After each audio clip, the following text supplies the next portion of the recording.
I'm Jim Devor. I'm the president of Community Education Council for District 15, which covers, among other places, Red Hook and Brooklyn.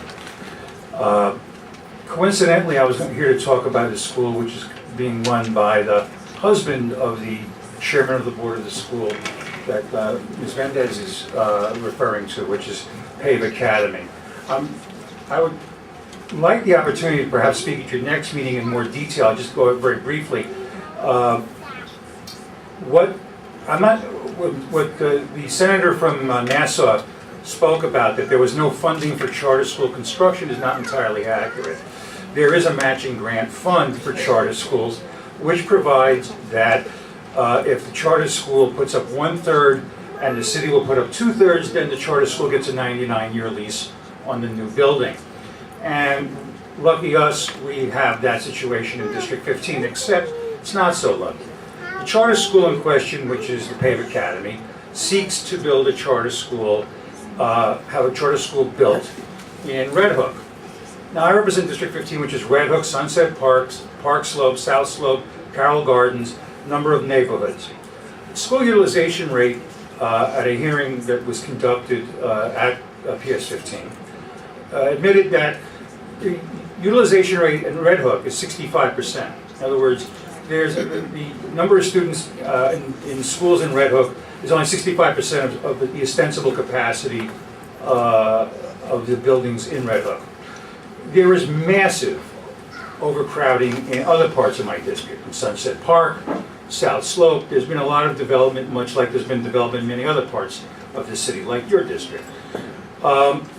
Rather than allocating money towards, or there's money allocated, but making no move to actually do the construction, which the city acknowledges is needed in those areas, but says that they're unable to obtain a parcel of land, if you can believe that. Ask the Nets, I guess. They want to build a school with charter school money, with city money primarily, in an area which has no need for a school building. And there's also, not too surprisingly, because the city has forms for everything, there is an RFQ&P form, which lays out the rules as to what is supposed to be sought in this charter school matching grant. At the hearing last week, I said, these are the requirements of that form. What if any of those requirements were met in the application for the construction of Pave Academy? And the answer was, rather politely, none.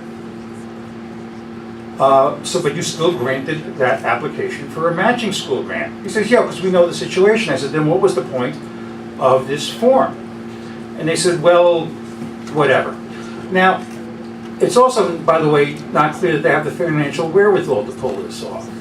Now, you might say that this is rather curious, and how could that be? Until you start to find out that the father of the person running that charter school is among the 200 richest men in the United States of America, by the name of Julian Robertson.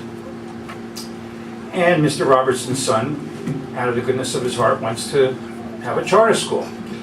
And as it happens, I would imagine, pursuant to that, Mr. Robertson Sr. has contributed over the last 4 or 5 years, interesting amount of time, $10 million to the favored foundations of Joel Klein, of which he sits on the board, the Fund for Public Schools and the Center for Charter School Excellence. $10 million. But it's obviously outrageous to think that that might influence them. Apparently $10,000 from a union turns one into a prostitute, but $10 million from a charter school dad turns you into Mother Teresa. And we would kind of be wondering that might be the connection to that. That has exacerbated a terrible situation in PS 15. That co-location has not gone well. People are very unhappy. There's been YouTube pictures of this, and there's been a lot of anger. Rather than, for example, exploring the possibility of them leasing space, and in a down economy in Red Hook, there are vacant spaces available in Red Hook, 5 of which I mentioned in my testimony to the panel for educational policy. None of that was explored so that we could create this white elephant for the Pave Academy.